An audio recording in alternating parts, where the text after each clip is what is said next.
Gimana caranya mau ngecek daya tampung dan juga peminat di SBMPTN?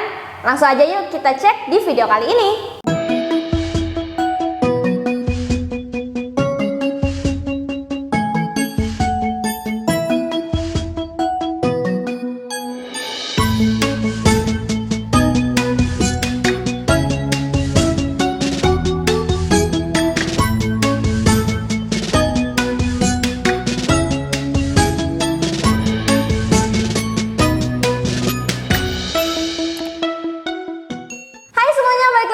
Di GAB Media Channel. Kali ini aku mau langsung nunjukin gimana cara kalian untuk lihat data dari daya tampung dan juga peminat di SBMPTN 2022.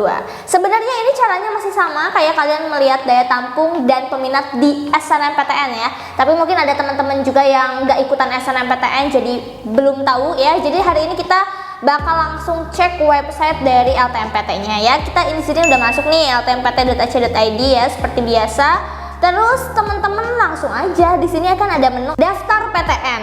Nah, teman-teman tinggal cek daftar PTN-nya. Terus ini ada SNMPTN sama SBMPTN ya. Kalian klik aja yang SBMPTN. Langsung deh di sini ada nih ya.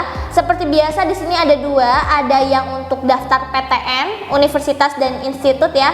Yang sarjana gitu ya, yang sarjana S1 sama yang D4 diploma 4 ya. Atau sebelahnya ada yang Politeknik Negeri juga. Kalau Politeknik itu khusus yang program diploma 4 atau D4 ya. Nah, sekarang kita ini udah ada di daftar yang PTN dulu ya. Ini tinggal kalian cek aja misalnya nih. Ini kan banyak banget ya tuh ya sampai bawah-bawah nih ya. Misalkan kita lihat nih Universitas Andalas. Oke. Lihat prodi, diklik aja terus nanti kayak begini. Udah deh. Ya, di sini ada nih daya tampungnya 2022 dan peminat 2021. Terus dia butuh portofolio atau enggak. Jadi di SBMPTN juga masih ada portofolio ya. Kalau misalkan emang jurusannya butuh portofolio teman-teman ya. Jadi masih sama kayak SNMPTN, cuman bedanya SNMPTN nggak harus ujian, kalau SBMPTN ya harus ujian. Nih bisa teman-teman cek di sini informasinya ini untuk SBMPTN ya. Nah, terus kita klik aja satu jurusannya. Nah, ini informasinya yang agak beda sih dari SNMPTN ya.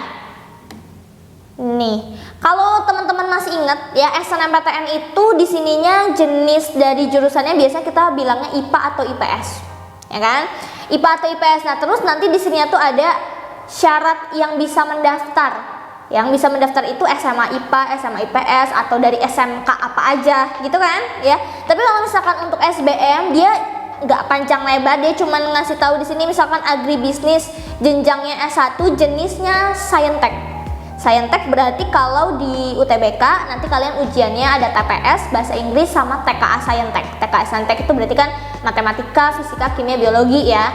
Nah, jadi kalau teman-teman yang mau masuk ke agribisnis, mau itu dari anak IPA, mau itu dari anak IPS, mau itu dari SMK jurusan apapun, atau dari anak bahasa, atau dari madrasah, atau teman-teman dari pesantren keagamaan, itu bisa ambil agribisnis dengan catatan nanti ujiannya kalian harus melakukan ujian Saintek gitu ya. Jadi nanti kalian tesnya itu ya TKA Saintek gitu kan, yang tadi belajar fisika, kimia, biologi, sama matematika ya. Terus juga nanti ada TPS sama bahasa Inggrisnya.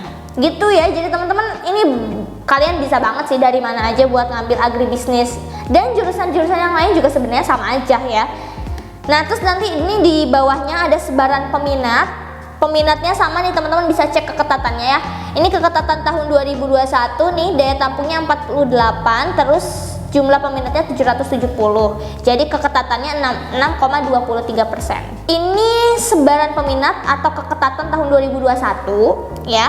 Tapi kalau misalkan teman-teman mau hitung peminat 2022, ini daya tampungnya nambah ya di sini. Perhatiin deh. Ini agribisnis di sini daya tampungnya 80 ya kan. Tapi daya tampung di 2021 kemarin itu cuma 48. Jadinya ketat kan ya. Kalau teman-teman mau hitung keketatan 2022, teman-teman harus hitung 80 dibagi ini 770 peminatnya ya. Dibagi 770 dikali 100%. Berapa tuh? Berarti kalau daya tampungnya nambah kan otomatis ini bisa jadi lebih longgar ya di 2022 gitu. Ini kan 2021 ya datanya ya. Jadi teman-teman harus hitung ulang untuk keketatan tahun ini. Terus bawahnya, ini juga beda nih dari SNMPTN. Kalau SNMPTN tuh nggak ada begini-beginian ya. Dia cuman daya tampung sama peminat sama keketatan aja. Kalau ini ada peminat berdasarkan provinsi. Ya, jadi teman-teman bisa cek di sini. Nah, ini kan dari UNAN ya atau Andalas. Andalas itu kan dari Padang ya, Sumatera Barat ya. Jadi pasti untuk sebaran provinsinya bakal lebih banyak dari Sumatera Barat. Nah, teman-teman coba cek di sini. Ya kan, ini kan Sumatera Baratnya tuh lebih banyak banget kan. Ini ada 1.400, 1.500, 600, 600 gitu kan. Kalau yang lainnya paling berapa nih? Ini ada juga yang cuma 2. Kalau yang kosong tuh berarti belum ada sama sekali gitu ya. Ini tuh dia ambil dari 5 tahun terakhir ya. Ini tahunnya dari atas nih teman-teman. Ini 2017 ya, ini 2018, 2019, 2020, 2021. Kalau teman-teman mau lihat yang terupdate berarti lihatnya yang paling ujung belakang nih ya. Nah, misalkan di sini teman-teman cek dari Sumatera Barat nih ya. Ini kan data peminat ya. Kalau peminat tuh berarti bukan yang diterima tapi yang ambil jurusan agribisnis atau yang nyoba untuk ambil jurusan agribisnis di UTBK. Ini yang dari Sumatera Barat ada 600 orang. Berarti saingannya banyak banget ya dari Sumatera Barat. Terus dari daerah-daerah lain juga ada ya. Ini kalian bisa cek sebarannya. Kalau kalian mau lihat peluangnya juga bisa sebenarnya dari sini ya. Misalkan untuk yang mana nih? Kita bisa ambil misalkan Sumatera Utara ya. Sumatera Utara itu setiap tahunnya banyak nih atau selalu ada yang ambil jurusan agribisnis di UNAN. Berarti kalian bisa bilang, oh ya mungkin saingannya juga lumayan dari orang Sumatera Utara gitu ya. Tapi kalau kalian bandingin sama misalnya Kalimantan Selatan, ini nggak pernah sama sekali ada yang minat ke agribisnis ya. Mungkin kalian bisa coba gitu di 2022-nya ya. Apakah kalian bisa masuk ke agribisnis UNAN atau enggak gitu. Jadi ini kalian bisa lihat saingan kalian gitu ya, kurang lebih seperti itu. Terus kita lihat sekarang ke sosumnya. Ini tes sainteknya udah ya. Misalkan kita klik aja ini ekonomi ya. Klik ekonominya, oke. Tuh ya, ekonomi di sini cuma langsung ada jenisnya aja, jenisnya sosum kan. Berarti ya anak IPA, anak IPS, anak SMK jurusan apapun, anak bahasa, anak MA atau pesantren keagamaan lainnya bisa ambil ekonomi juga asal nanti ujiannya, nah berarti ambilnya ujian untuk rumpun sosum. Jadi nanti kalian tesnya TPS bahasa Inggris sama TKA sosum. TKA sosum itu berarti kalian belajar sosiologi, geografi, sejarah sama ekonomi gitu ya nanti tesnya ya. Jadi ini juga fleksibel ya, sekali lagi ya, bisa teman-teman dari jurusan apapun. Ini juga bawahnya sama nih. Oke, ini ada data keketatannya juga ya, daya tampung sama peminat. Terus ini tadi peminat berdasarkan provinsi. Wah, ini oke. Tapi ini kalau dilihat keketatannya ini 12% ya. Yang terakhir 2021, kalau yang tadi kan dia 6% di IPA ya. Berarti jurusan ekonominya nih termasuk ya lumayan lah ya, nggak terlalu ketat, nggak seketat jurusan agribisnis tadi. Karena dia 12% tuh ya. Oke. Nah, jadi kayak gitu ya teman-teman. Ini juga teman-teman bisa cek. Wah, ini nggak ada saingan nih di bawah-bawahnya. Oh, ini juga ada dari luar negeri. Mungkin teman-teman yang dari luar negeri itu ya, kalau misalkan UTBK, oh ini buat teman-teman yang belum tahu ya, UTBK itu juga bisa orang yang dari luar negeri ya ikutan UTBK asalkan dia termasuk WNI gitu ya, maksudnya warga negara Indonesia.